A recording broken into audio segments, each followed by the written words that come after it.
Hello students, अब हमारा next session है प्रोनाउंसिएशन बेसिक्स। ठीक है। अब प्रोनाउंसिएशन होता क्या है? प्रोनाउंसिएशन में हम ये देखते हैं कि हम वर्ड को कितना करेक्टली बोलते हैं। ठीक है, ताकि अगर आप वर्ड्स हम करेक्ट नहीं बोलेंगे तो वो सामने वाले को पर्सन को समझ में नहीं आएगा। जैसे कि अब इस डायग्राम में दिखाया हुआ है, ये लड़का है जो है ये बोलता है how far is the station. ठीक है, तो उसने बोला व्हाट, उसको क्योंकि उसको समझ में नहीं आया स्टेशन क्या होता है। The station, the place where from where we get the train. तो उस लड़के ने बोला ओ द स्टेशन, वो बोलता था इस स्टेशन, लेकिन वर्ड क्या होता है? स्टेशन। ठीक है, तो हमें कम्युनिकेट करने के लिए हमें अच्छे से बोलना आना चाहिए, हमारी प्रोनाउंसिएशन अच्छी होनी चाहिए। क्योंकि अगर हम किसी वर्ड को अच्छे से प्रोनाउंस नहीं करेंगे तो फिर सामने वाले को समझ नहीं आएगा, तो कम्युनिकेशन में थोड़ा सा हमें दिक्कत होगी। ठीक है, तो कम्युनिकेशन करने के लिए हमारी प्रोनाउंसिएशन भी अच्छी होनी चाहिए। स्पीकिंग करेक्टली, अब क्या होता है कि कई बार हमें वर्ड्स करेक्टली बोलने नहीं आते, इट्स ओके, कोई प्रॉब्लम नहीं है। लेकिन आप कैसे करेक्ट कर सकते हो? आप उस वर्ड को जितना लाउडली स्पीक करोगे आपको वो उतनी जल्दी से समझ में आएगा। ठीक है, अब कुछ ये वर्ड्स है, ये हैं डिफरेंट, मतलब इनकी क्या है, डिफरेंट स्पेलिंग्स है, लेकिन इनको आप बोलोगे तो ये एक जैसे प्रोनाउंस होंगे। ठीक है, तो best way to learn the correct pronunciation of the word is to listen carefully. आपको प्रोनाउंसिएशन अगर याद करनी है, किसी वर्ड की प्रोनाउंसिएशन याद करनी है, तो आपको उसको बहुत ध्यान से सुनना पड़ेगा। जैसे कि सन, सेल, टेल, तो there is a little difference in speaking these words. Okay, तो एक होता है phonetics। phonetics क्या होते हैं? phonetics का हम यूज करते हैं अपनी प्रोनाउंसिएशन को ठीक करने के लिए। इंग्लिश में वर्ड्स को किस तरीके से बोला जाए, phonetics का ये हम इसमें यूज करते हैं। So we use sounds to speak. तो every word is made up of one or more sound. जितने भी वर्ड्स होते हैं उनमें एक से ज्यादा साउंड्स होती हैं। ठीक है, phonetics is the study of the sounds that we make when we speak. ठीक है, phonetics होते क्या है? phonetics is the study of sound. sounds के बारे में पढ़ते हैं phonetics में। For example, the word dog. dog में कौन कौन सी साउंड आ रही है आपको? ठीक है, अब आप इसको अलग अलग करके देखो। डॉग, तो यानी डॉग में ड की साउंड आ रही है, ओ की साउंड आ रही है यानी ओ की मात्रा वाली, और ग। तो आपको पता चल रहा है ना कि ये इस तरीके की साउंड क्रिएट हो रही है डॉग वाली। ठीक है, ये वाली। ठीक है, सिमिलरली कैट में आ रहा है का, ए बड़ा है, कैट बड़ा ए की साउंड आ रही है, और फिर ट, तो यानी कैट। तो ये जो तरीका होता है ये हम इस तरीके से हम अपना लर्न करते हैं, अलग अलग वर्ड्स को डिवाइड करके फोनेटिक्स में साउंड्स के ऊपर वर्क करते हैं। ठीक है, लाइक डिफरेंट साउंड्स ऑफ ए। अब ए जो लेटर है इसको हम बहुत डिफरेंट साउंड्स में सुनेंगे, जैसे कैट, एप्पल, बैक। इसमें किसकी साउंड आ रही है? ए की। आप ध्यान से बोलोगे तो आपको समझ में आएगा, कैट, एप्पल, बैक।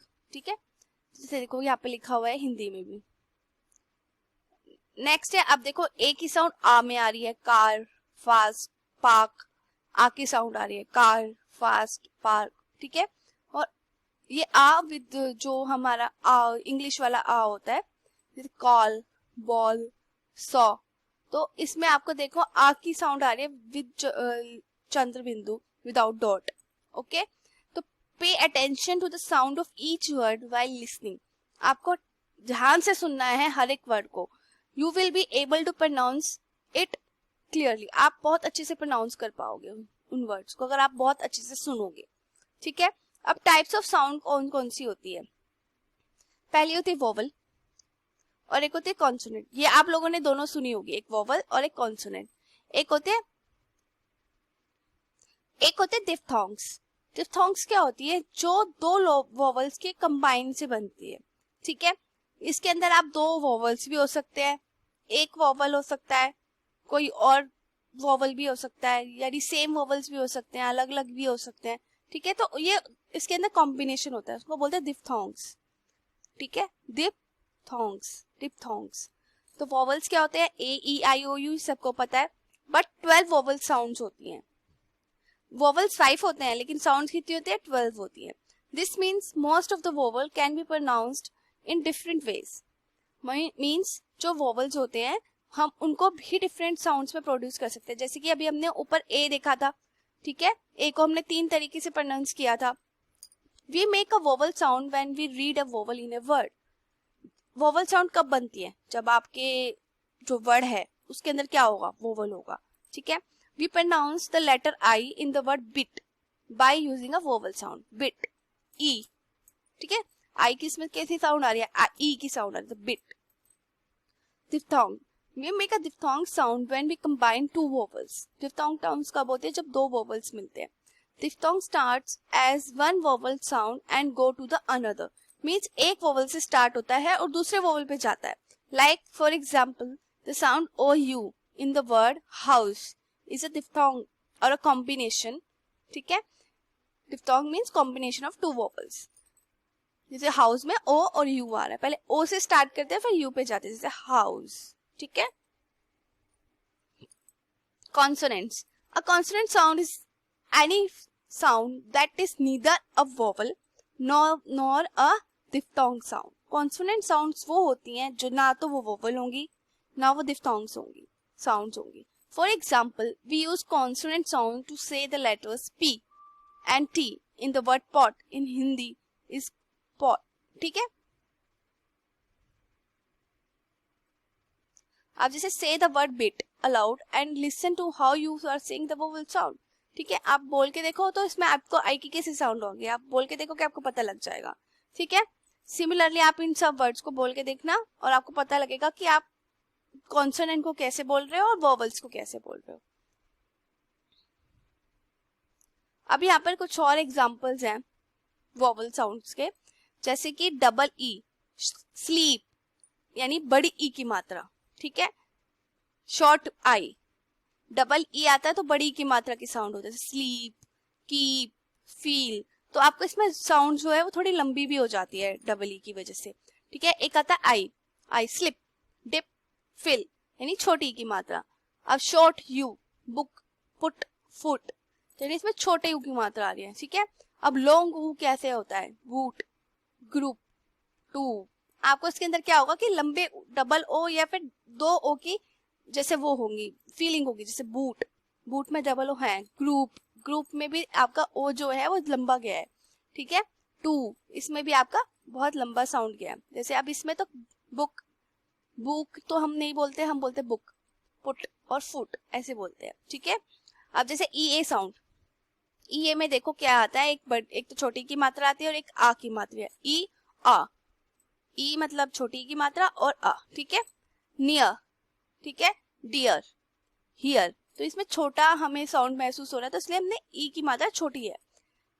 ए और ई की साउंड, ए ई, तो यानी इसमें छोटे ए की मात्रा आएगी, जैसे लेट, छोटा ए, केक, गेम. ओके, ओ ए साउंड में ओ की साउंड आएगी, जैसे बोट, लोन, मोस्ट. तो इसमें ओ की साउंड आ रही है आपकी, छोटे ओ की. ठीक है, O U, O U, mouth, mouth में किसकी साउंड आ रही है, माउथ यानी एक आ की साउंड आ रही है और एक ऊ की आ रही है. ठीक है, तो यानी माउथ यानी छोटे ऊ की साउंड आ रही है, जैसे काउ, क्लाउड. ठीक है, कॉन्सोनेंट साउंड में पी की पा होते हैं, पेन में पेन, रिपोर्ट, स्टॉप. ठीक है, टी की ट होती है, ट्रेन, स्टोरी, पुट. के की क होती है, बुक, कोल्ड, म्यूजिक. एल की होती है, एल साउंड होता है तो ये लुक, प्लेस, स्कूल. तो ये सारे प्रोनाउंसिएशन होते हैं, ये कॉन्सोनेंट्स के थे और ऊपर वाले आपके डिफ्थोंग के थे और उससे ऊपर वाले आपके वोवल्स के थे. ठीक है, फोनेटिक्स में हम ये पढ़ते हैं कि स्टडी ऑफ साउंड. अब जैसे व्हाट इज फोनेटिक्स, अभी हमने ऊपर पढ़ा था, it is the study of the sound we make when we speak. ठीक है, कि हमें किस तरीके से साउंड्स की स्टडी को बोलते हैं फोनेटिक्स, और ये हमें बोलने में मदद करता है कि हमें किस तरीके से कौन सा शब्द कैसे बोलना है. What are the different types of sound used in English pronunciation. ठीक है, vowel sound, diphthong sound, consonant sound. तीनों अभी हमने ऊपर पढ़े थे, उसका आंसर क्या हो जाएगा? डी। नेक्स्ट सेशन है ग्रीटिंग एंड इंट्रोडक्शन। ग्रीटिंग का मीनिंग सबको पता है। ग्रीटिंग होता है किसी को क्या करना, ग्रीट करना, किसी को बोल, जैसे कि आप बोलते हो ना good morning ma'am, good afternoon ma'am, hi, आप अपने फ्रेंड्स को बोलते हो हाय, हेलो। सो ये होता है हमारा ग्रीट करना। इंट्रोडक्शन भी आपको पता है कि आप अपना इंट्रोड्यूस देते हो, आप बताते हो माय नेम इज, जैसे my name is Neha, what ever use your name, you introduce your self. Okay, तो ग्रीटिंग के बारे में हम आगे पढ़ते हैं। There are many ways to greet a person. बहुत सारे तरीके होते हैं। The greeting and reply to a greeting at work is different from the greeting and reply at work. अब क्या होता है कि आप किसी पर्सन को ग्रीट करते हो, ठीक है, और एक आप अपने वर्क स्टेशन पे किसी को ग्रीट करते हो, तो वो दोनों में डिफरेंस होता है। Similarly, there are many ways to say goodbye when you depart. Goodbye कहने के कई तरीके होते हैं, ठीक है।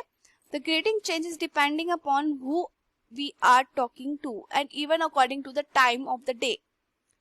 Greeting किस पे डिपेंड करता है? अगर आप अपने फ्रेंड से बात करते हो तो आप बहुत इनफॉर्मल वे में बोलोगे। इनफॉर्मल वे में मतलब होता है आप जस्ट बोलते हाय, कैसे हो, कैसा है, कैसी है, ऐसे बोलोगे आप, ठीक है।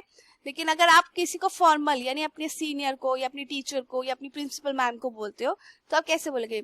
Yes ma'am, good morning ma'am, good afternoon ma'am. तो आपकी जो वॉइस है जब आप फॉर्मल ग्रीटिंग करते हो तो थोड़ी सी लो हो जाती है, थोड़ा रिस्पेक्ट वे में आती है। लेकिन जब आप इनफॉर्मल वे में करते हो तो आपकी वॉइस लाउड भी हो जाती है, थोड़ी फ्रेंडली वे में होती है, ठीक है। तो ये फर्क होता है ग्रीटिंग करने का। तो पहला है formal greeting. Formal greeting are used if you do not know the person. Formal greeting तब यूज करते हैं जब आप किसी पर्सन को जानते नहीं हो, सबसे पहली बात। It is use to greet senior, जो आपसे बड़े हैं उनके लिए यूज करते हो, एल्डर पीपल्स के लिए यूज करते हो, ठीक है। जैसे टीचर होगी, कोई आपका कस्टमर हो गया, जैसे आप शॉप पे बैठे हो तो आप किसी कस्टमर से ऐसे बात करोगे, अपने घर पे ऐसे बात करोगे फॉर्मल ग्रीट। अपने पेरेंट्स से आप चिल्ला के तो बात नहीं करोगे, आप आराम से नॉर्मल अच्छे से बात करोगे, ठीक है। तो फर्क होता है फॉर्मल ग्रीटिंग में ये। आप जैसे देखो ये है फॉर्मल ग्रीटिंग एग्जाम्पल और ये है इनफॉर्मल ग्रीटिंग एग्जाम्पल।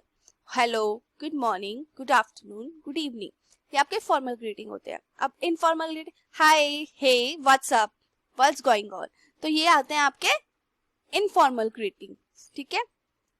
आप इन्हें बोलोगे तो आपको ज्यादा अच्छे से समझ आएगा, जैसे मैंने आपको बोल के दिखाया है। फॉर्मल ग्रीटिंग में क्या होता है, जैसे मैंने आपको बोला गुड मॉर्निंग एवरीबॉडी, तो आप लोग रिप्लाई में करोगे good morning ma'am. Greeting, good morning sir, reply good morning everyone. Greeting, hello sir, how are you, reply very well, thank you, and how are you. Next है greeting, how are you Tina, I am doing well, how are you sir. Okay, ये था formal greeting. अब आते हैं informal greeting. Informal greeting are used when you talk to a friend, family और non person. जब आप अपने friend से या अपनी फैमिली में जो आपके सेम उम्र के लोग होते हैं या आपके भाई बहन होते हैं, ठीक है, या किसी पर्सन से आप बात कर जिसको आप जानते हो, तो आप उनसे किस तरीके से बात करते हो। जैसे कि एग्जांपल, ग्रीटिंग हे, तो बोलते हैं हेलो, हाय। आप बोलते हो hey, how are you doing, तो आप रिप्लाई में था hi, I am doing great. Greeting, hi, good to meet you, ठीक है। तो ये कुछ एग्जांपल्स है इनफॉर्मल मीटिंग के।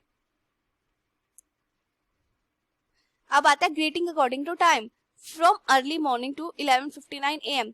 सुबह से लेके अर्ली मॉर्निंग यानी 5 to 6, मतलब 4 सुबह 5 बजे से लगा लो और दोपहर के 12 बजे तक आप क्या बोलते हो, गुड मॉर्निंग, मतलब 11:59 तक, ठीक है। अब 12 बजे क्या हो जाता है, गुड आफ्टरनून हो जाती है। तो 12 बजे से लेके अबाउट 5 PM तक हम क्या बोलते हैं, गुड आफ्टरनून।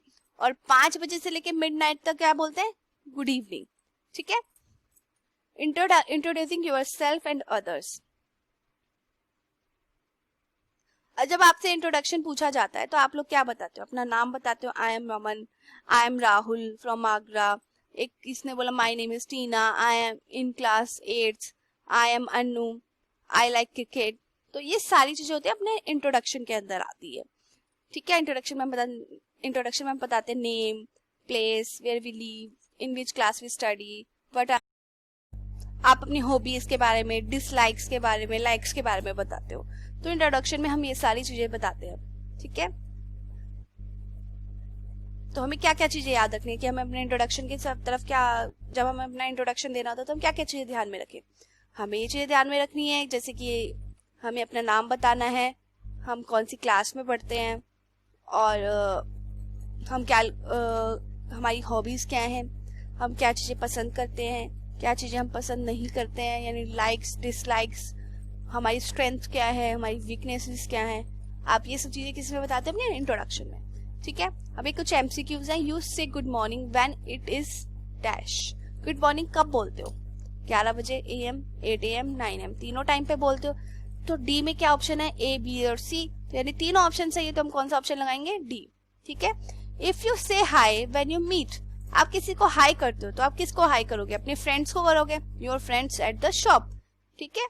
आप सीनियर को नहीं करोगे, अपने टीचर को नहीं करोगे, प्रिंसिपल को नहीं करोगे। हाई तो आप अपने फ्रेंड्स को ही करोगे, तो ऑप्शन क्या सही होगा? डी। अब है यू से good afternoon when it is. Good afternoon कब बोलते हैं? 10 बजे बोलोगे सुबह के? नहीं। 11:59 AM पे भी नहीं बोलोगे, क्योंकि 11:59 AM तक हम बोलते हैं गुड मॉर्निंग, ओके। 6 PM पे गुड इवनिंग हो जाती है, तो 1 PM पे क्या बोलोगे? Good afternoon. यू से good evening when it is. Good evening कब बोलोगे आप? 11 AM पे? नहीं। 9 AM पे? नहीं। 2 PM पे? नहीं। 7 PM पे? यस, क्योंकि 7 PM क्या है? 5 बजे का बाद का टाइम है जब हम गुड इवनिंग बोलते हैं। AM मीन्स आपको सबको पता है ना, AM मीन्स होता है मॉर्निंग के लिए टाइम होता है, और जो PM होता है वो 12 बजे के बाद का टाइम होता है, जब दोपहर के बाद, मतलब 12 दिन दोपहर में जो 12 बजते हैं उसके बाद जो टाइम होता है उसको PM में काउंट करते हैं, सबको पता होगा, ठीक है। ओके, नेक्स्ट सेशन हम नेक्स्ट क्लास में करेंगे। Okay, thank you.